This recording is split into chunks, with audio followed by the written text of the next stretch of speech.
Welcome back, everyone. Today, we're going to be diving into something pretty unique. We're going to be exploring the world of fetal memories. Okay. Now, before you think we've gone totally bonkers, hear me out. All right. We're talking about those accounts, you know, Uh-huh. often from young children Okay. who claim to remember things from before they were born. Okay. Is it possible? Mm. Who knows? But Yeah.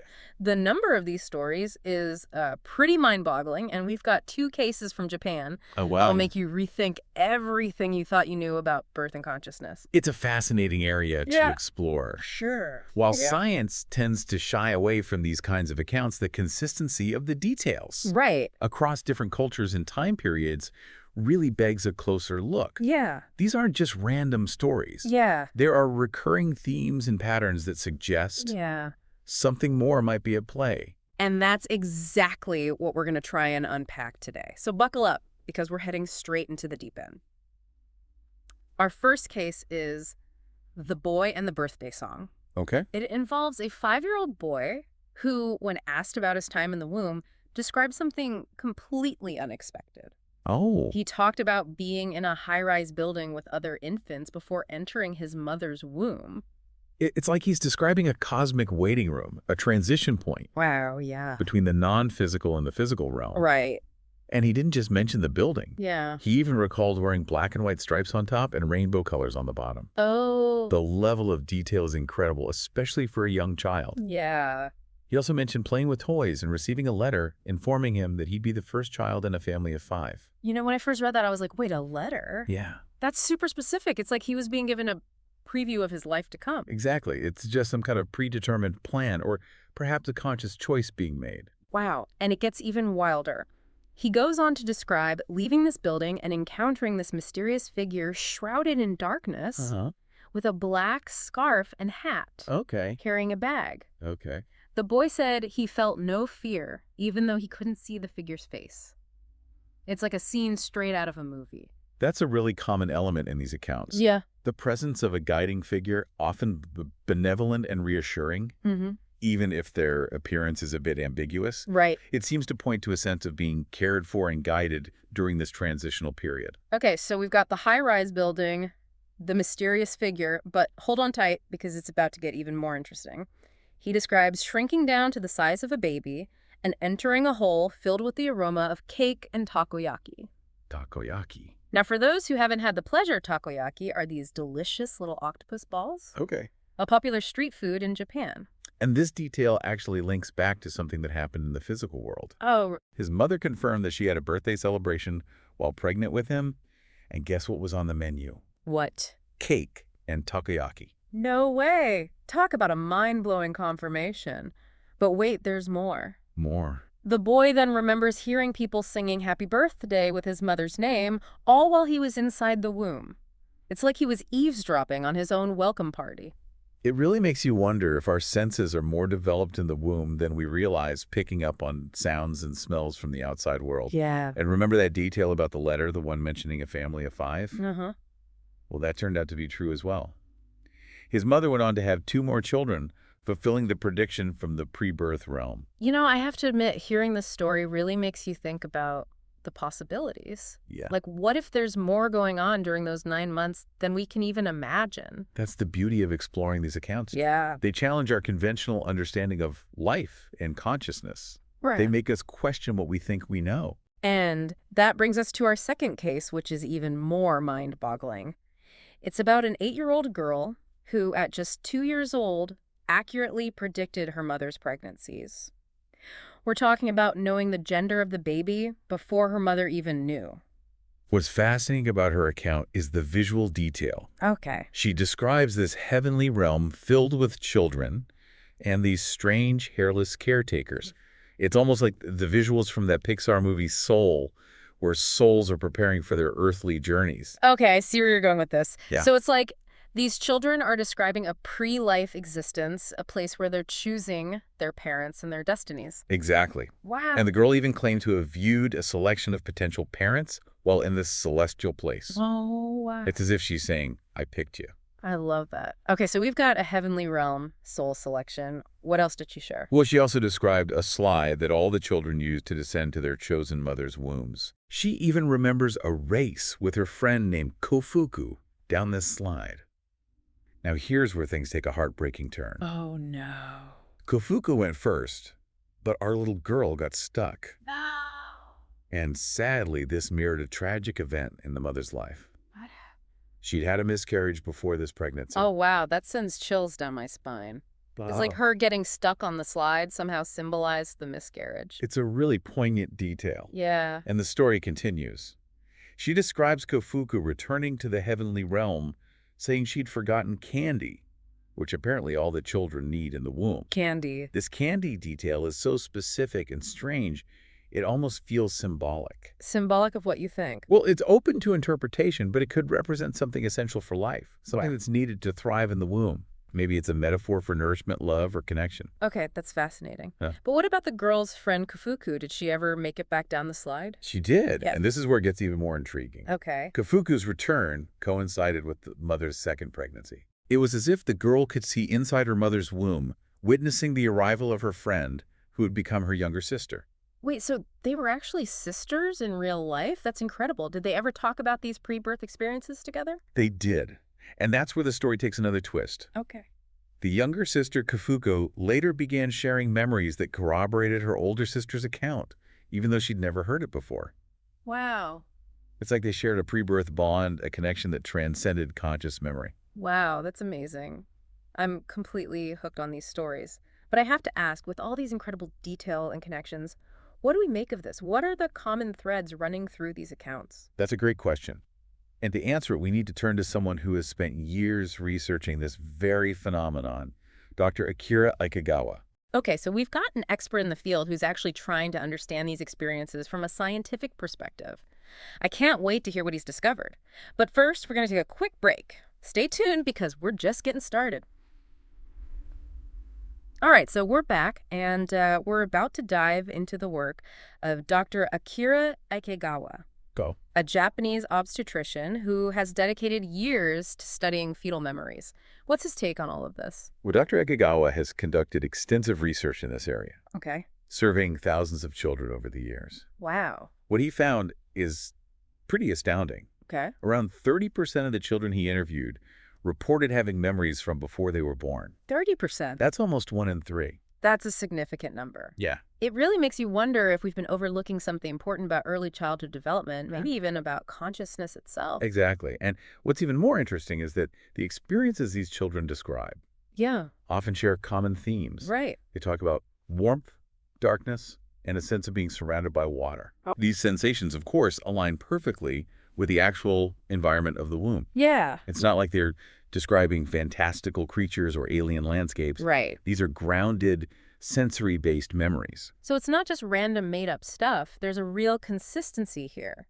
I'm curious, what kind of methods does Dr. Ikegawa use in his research? Right. How does he actually go about studying these memories? Well, it's a delicate process. Yeah. Researchers in this field have to be extremely careful to avoid leading questions Right. or influencing the children's responses in any way. Okay. They use age-appropriate interview techniques, often incorporating drawing or play therapy, Oh, interesting. to help the children express their memories in a safe and natural way. Yeah. It's about creating a space where these children feel comfortable sharing their experiences. That makes a lot of sense. It's important to approach this topic with sensitivity and respect. So Right. what else has Dr. Ikegawa learned from his research? His findings have actually led him to give some pretty unconventional advice Okay. to expectant fathers. Oh, really?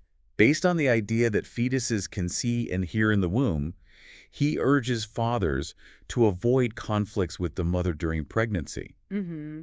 He believes that even in the womb, babies are picking up on those vibes, those emotional energies. That makes perfect sense to me. If I were in a cozy little womb and heard my parents fighting, I'd probably feel stressed out too. Exactly. And Dr. Ikegawa believes that those early experiences, even before birth, can have a lasting impact on a child's emotional development.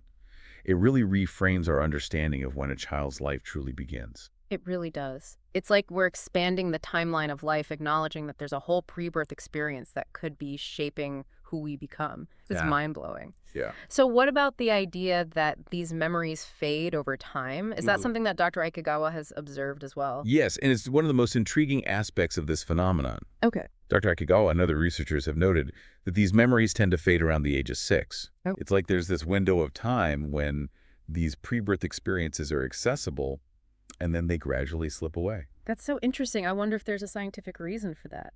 Is it something to do with brain development, like the way our brains prioritize certain memories as we grow? That's one of the leading theories, yes. Yeah.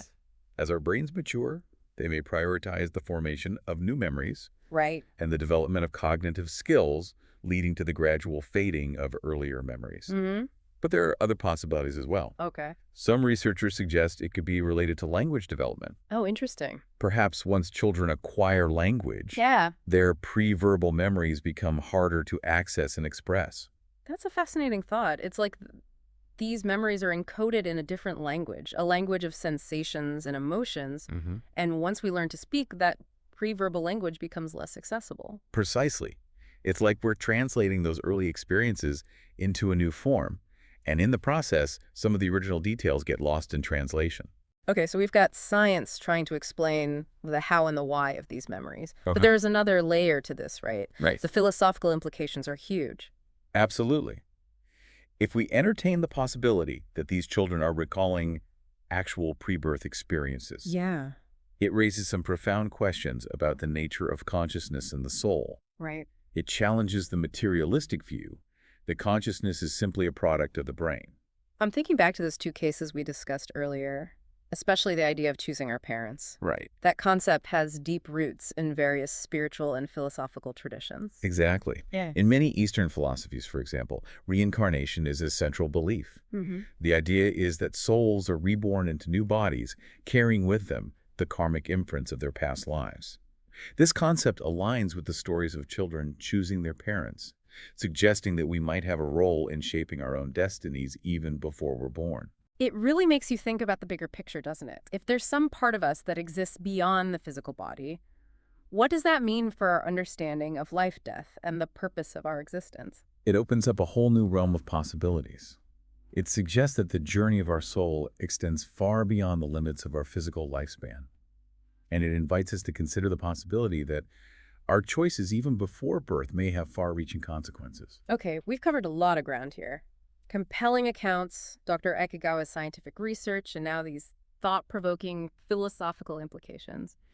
It's clear that there's so much we still don't know about the mysteries of consciousness and the human experience. But as we wrap up our deep dive into fetal memories, I have to ask, what does this all mean for us here in the land of the living? What can we take away from these incredible stories and the research that's trying to make sense of them? That's the million-dollar question, isn't it? Yeah. I think one of the most important takeaways is a sense of wonder and humility. These accounts remind us that we don't have all the answers, that there are still mysteries out there that science can't fully explain. Right. They invite us to be open to the possibility that our understanding of life, consciousness, and the universe might be incomplete. I totally agree. It's like we're peeking behind the curtain, getting a glimpse of something much bigger than ourselves. And on a more personal level, Yeah. these stories really make me think about my own life, my own relationships, especially with my parents. Uh-huh. You know, if there's any truth to this idea of choosing our parents before birth, Right. it adds a whole new dimension to those relationships. It does, doesn't it? Yeah. It suggests that these connections are not random, Right. that there's a deeper purpose or meaning behind them. Yeah. Perhaps we chose our parents to learn specific lessons, to heal old wounds, or to fulfill a shared destiny. It's a beautiful and thought-provoking concept. It really is. Imagine being in this celestial waiting room looking through a catalog of potential parents. Yeah. Like you're picking out a new pair of shoes. Uh-huh. These parents look a little too strict. And those ones seem a bit too overprotective. Ah, here we go. These ones look like they'll give me just the right balance of love and freedom. That's a great analogy. And it highlights the idea that these choices might not always be easy or straightforward. Right. There might be challenges and obstacles along the way, Yeah. but ultimately there's a purpose behind those choices. So if we entertain the possibility, even for a moment, that we did choose our parents, what factors might have influenced those choices? What kind of qualities or experiences might we have been seeking? Yeah, it's a great question for each of us to ponder. Were we drawn to certain souls because of their love, their wisdom, their capacity for growth?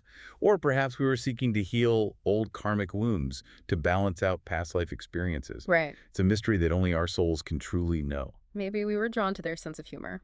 Right. Or their impeccable taste in music. Who knows? But seriously, it does make you think about the deeper connections we have with the people in our lives. And it makes me wonder if we could remember those pre-birth choices. Would it change the way we relate to our parents, our siblings, even our children? That's an intriguing question.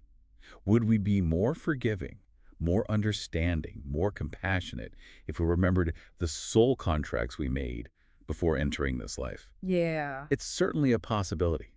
So we've explored these fascinating accounts, delved into the science, and pondered the philosophical implication. Right. It's been a wild ride.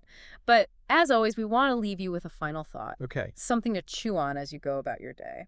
If we consider even for a moment that these children's accounts hold a grain of truth, it invites us to reflect on our own lives. What lessons have we learned from our parents?